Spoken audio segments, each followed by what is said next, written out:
MateETC.tv resolve prova do Enem 2011, caderno azul, questão de matemática número 155. Síntese do enunciado. Um navegante mede a distância do seu barco até o ponto P, formando 30 graus com a sua trajetória retilínea.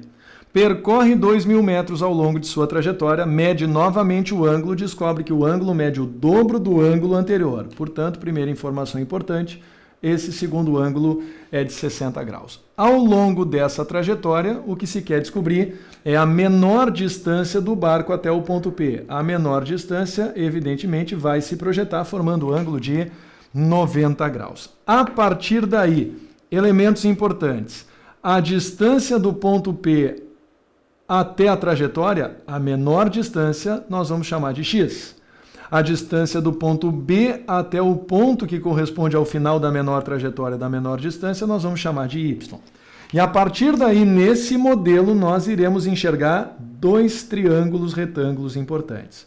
Primeiro triângulo retângulo com ângulo de 30 graus, cateto oposto x, e cateto adjacente 2.000 mais y. Segundo triângulo retângulo com ângulo de 60, cateto oposto x, cateto adjacente y. A relação trigonométrica que vincula cateto oposto e cateto adjacente é a tangente, e, portanto, nós vamos usar a tangente duas vezes para resolver esse problema. Primeira instância, para 30 graus, tangente de 30 graus é igual a cateto oposto x dividido por cateto adjacente 2.000 mais y. A partir daí, nós podemos escrever, observando que tangente de 30 graus é raiz de 3 sobre 3, que raiz de 3 sobre 3, portanto, é igual a x dividido por 2.000 mais y. 2.000 mais y.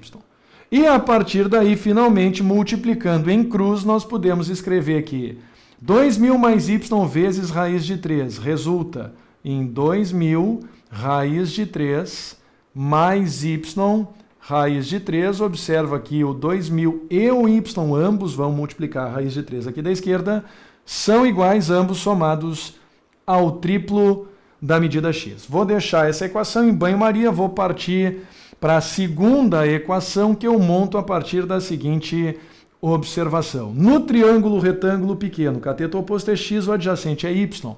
A tangente de 60 graus, portanto, vai ser igual a cateto oposto x dividido por cateto adjacente y.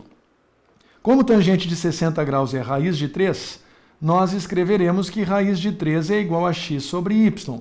E mais ainda, poderemos dizer que y raiz de 3 é sinônimo de x. Vocês observem que a mesma expressão y raiz de 3 que havia aparecido na equação anterior, voltou a aparecer agora como sinônimo de x. E, portanto, na equação anterior, nós podemos substituir sem nenhum impedimento y raiz de 3 pelo seu mais novo sinônimo. Quando nós fizermos isso, y raiz de 3 substituído por x na equação anterior, nós escreveremos 2.000 raiz de 3, 2.000 raiz de 3, mais x é igual a 3x. E o que nós queremos saber é x, a menor distância do ponto P até a trajetória do barco. O x vai para a direita de sinal trocado. 3x menos x, 2x. Nós escrevemos, portanto, que 2x é igual a 2.000 raiz de 3 e que a menor distância em questão, portanto, mede 1.000 raiz de 3. Resposta do exercício 155 da prova do Enem de Matemática do ano de 2011. Um abraço, tchau.